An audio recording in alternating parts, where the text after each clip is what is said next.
expliquez-nous justement concrètement ce qui change pour les compagnies aériennes. Tout d'abord, le prix du carburant qui flambe. Le prix moyen du kérosène a presque doublé, atteignant 187 $ le baril la semaine dernière.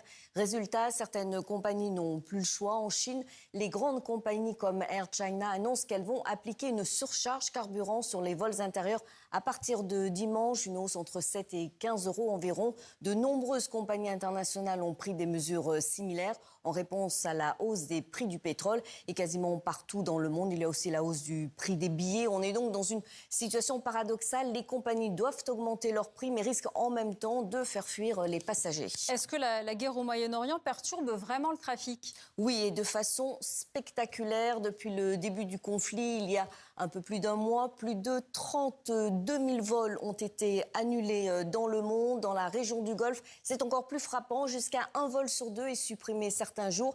Et ce n'est pas tout, même quand les avions décollent, il y a des perturbations. Des milliers de vols ont été retardés à l'échelle mondiale. Alors pourquoi une telle pagaille? Parce que les avions doivent désormais éviter certaines zones, rallonger leur trajet ou tout simplement ne plus voler. Quelles sont les compagnies les plus touchées?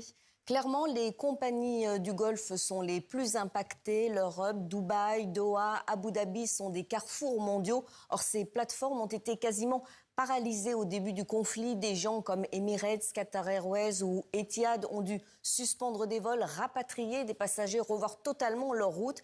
Les A380 d'Emirates et leurs 600 sièges qui atterrissent à Dubaï volent parfois presque à vide. Et au-delà de la région, même des compagnies qui ne desservent pas le Moyen-Orient réduisent leur vol. Tout simplement, on l'a vu, à cause du coût du carburant.